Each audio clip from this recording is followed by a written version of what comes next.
My top 10 Creepiest Magic cards are, at number 10, the Maw of Observance.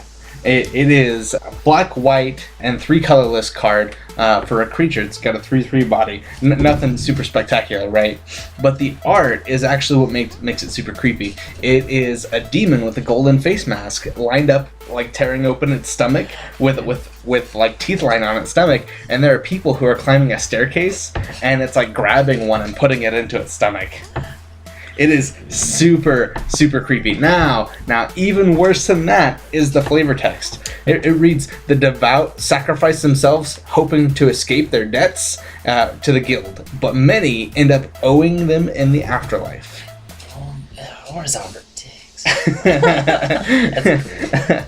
Maw of Observance actually comes out of Maw of Observance actually comes out of Maze's End, and it's an uncommon card. So not super great. Didn't really see a lot of stuff. Wasn't super great in Limited either. So Still super creepy. Still super creepy. It's just disturbing, I think, the fact that like his mouth and his belly and he's just fat. So it's just really, really disturbing. The best part is it has like a gold face mask on.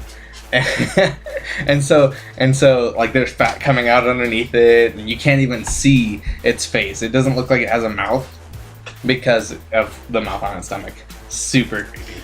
Anyway, so number 9 is Sire of Insanity. Everybody knows this card, was super hyped, and then it fell flat on its face. Sire of Insanity, it's a red, a black, and 4 colorless for a 6/4. At the beginning of each end step, each player discards his or her hand. So super alright. If you have a board control state, super great. But other than that, you dump all of your resources as well as theirs. So the reason why Sire of Insanity is number 9 on my list is the picture. Oh my goodness. It is a big red demon with like halberd axe heads on the side of his head. It doesn't have a nose. The eyes are right above its mouth, and its mouth is yawning like he's about to take a bite of a corpse that it's pulling out of a cauldron.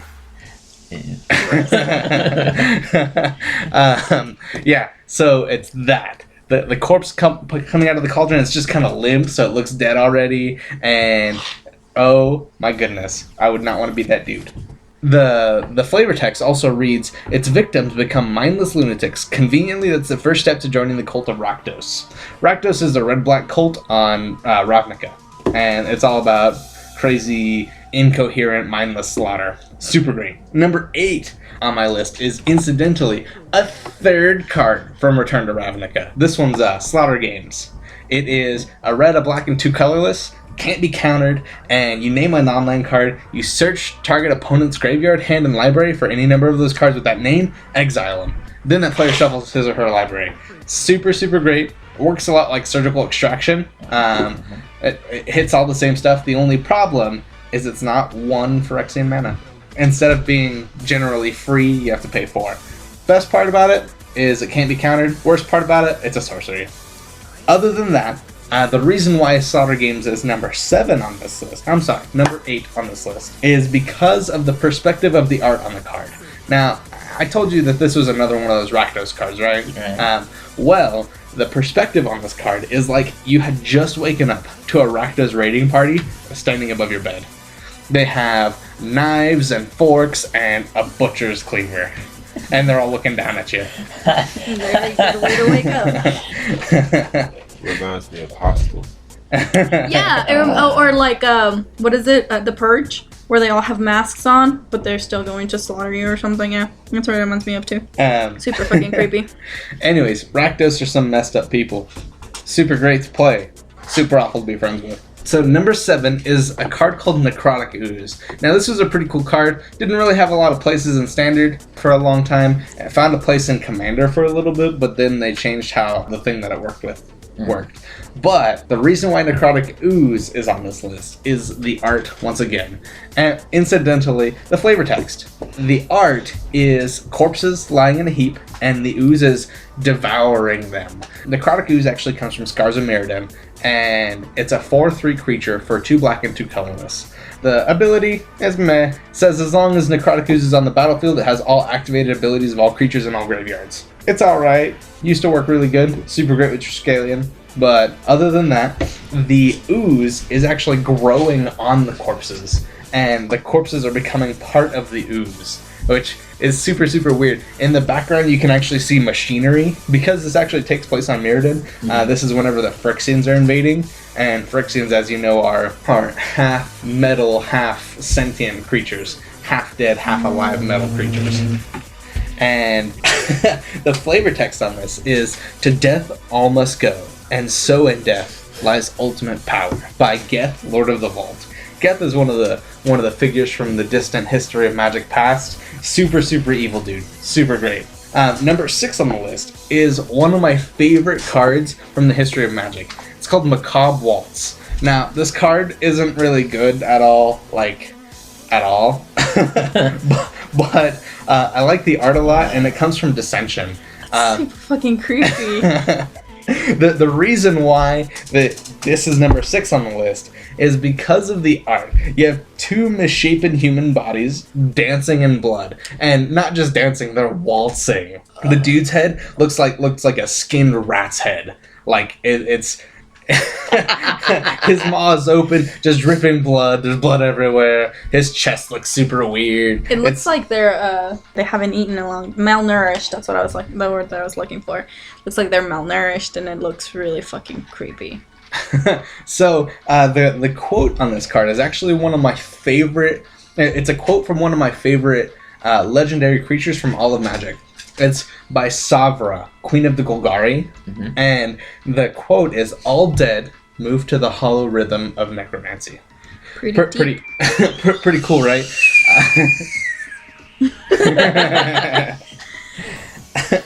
Number 5 on this list is TreacherousUrge. Now, this is another one of those cards that didn't really make a huge impact at all. It's it's a black and 4 colorless for an instant. It says target opponent reveals his or her hand. You may put a creature from it, a creature card from it into play under your control. That creature has haste. Sacrifice it at the end of the turn. So, super great for what it does. Super, super bad timing for what it does. It worked best with Rise of the Eldrazi, or with the current Battle for Zendikar, where you have all these big creatures, or that kind of thing. Super bad. Anyways, so the reason this is number 5 on the list is because of the art. Obviously. So, if you guys look at the art of this, it's a puppet being held up by barbed wire, who is being forced to saw himself in half, and his mouth is open like he's screaming. It's super, super weird. I actually like this one a lot. Shoot. Yeah, it's really, really nice. At the initial glance, it looks like it's a human, just being held up by barbed wire and that kind of thing. But whenever you take a closer look at the card, you can see that it's a puppet. And, the barbed wire is actually moving his hand back and forth to saw himself in half. It gives you a sense of torture, I think. It's like Saw movies, make you do stuff you don't want to. I really like this card because of the art, but then again, it's not super great right now. Number 4 on this list is Terror. Not just any Terror, 10th edition Terror.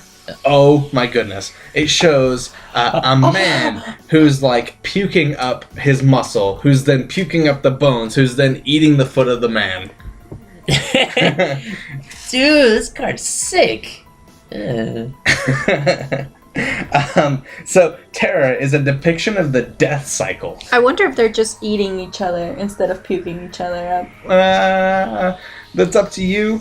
I like to think that they're puking each other up because puking is awesome. Oh, wait.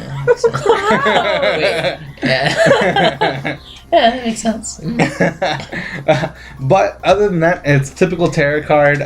It's a black and a colorless for an instant. Destroy target non-artifact, non-black creature. It can't be regenerated. Super great card. Saw a lot of play. Super creepy art. Number 3 on this list is a card called Bloodbairn. It's from M14. It's a black and 2 colorless for a 2/2 creature. It's a vampire. I like this card.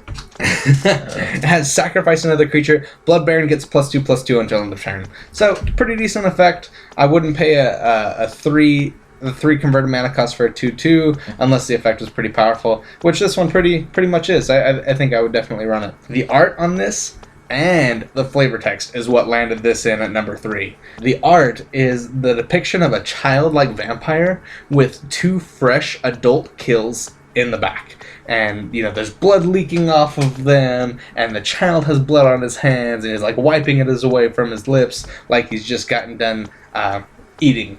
Super, super creepy. The worst part about it is that Blood Baron is looking at you.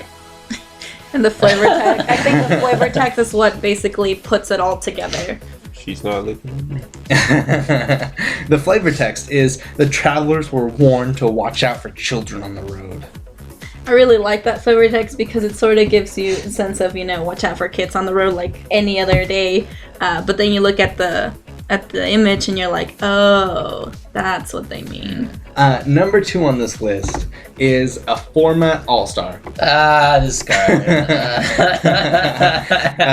This card is the only flip card that made the list. It's Dober of Secrets. As you guys know, Dober of Secrets, Bane of Modern and Legacy, and pretty much anything standard at the time. But Dober of Secrets and Sectile Aberration, the picture itself, not so creepy. But the flavor text is where this lands itself in number 2. So the flavor text reads, unfortunately, all of my test animals have died or escaped, so I shall be the final subject. I feel no fear. This is a momentous night. As you guys know, the flavor text is on the back side of Insectile Aberration, and it's done by Laboratory Notes, final entry. There's no author listed, but as you can see, the difference from the front side to the back side, the front side you have the Dober of Secrets, who is holding a praying mantis, and then the back side shows him morphed with the praying mantis. I think it's pretty cool. He's coming out of a cocoon, he has the big thorax, everything like that. It's a creepy looking card though. I always thought that. Creepy or not, still fucking good. The number 1 on this list is one of the newest cards, or it is the newest card that actually made this list. My number 1 is a card called Transgress the Mind. Now, nothing necessarily spectacular about it. It's basically an Inquisition of Kozilek. However, Transgress the Mind made it here for the art. The flavor text is pretty alright, but the art is what really makes it. So, it's a black and a colorless for a sorcery. It has devoid, which means it has no color, and then target player reveals his or her hand. You choose a card from it with converted mana cost 3 or greater and exile that card. Super great, synergizes with processors, etc., etc. So, the reason why this is my number 1 spot is because of the art, as I said before, and it actually shows an Eldrazi reaching through the back of somebody's skull to grab the front of their face and the lower part of their jaw. So as you guys know, Eldrazi have multiple arms. This one looks to be a descendant of Kozilek. So you know that they split at the elbow. The arms are disjointed, they split at the elbow. Anyways, so it has 2 pieces of its arm through the back of this dude's head, and one part is grabbing the top of his face, and one part is grabbing the bottom of his face. And then there's a third arm touching the top of his head. Super, super creepy. The flavor text reads, fear of the unknown can be a wonderfully innocent thing, relatively speaking. Said by Anawan, the Ruin Sage. Anawan is one of the leaders of one of the tribes of vampires on Zendikar. That was my top 10 list of creepiest cards in Magic, and why? I excluded a lot of the older cards simply because you can't really compare old art to new.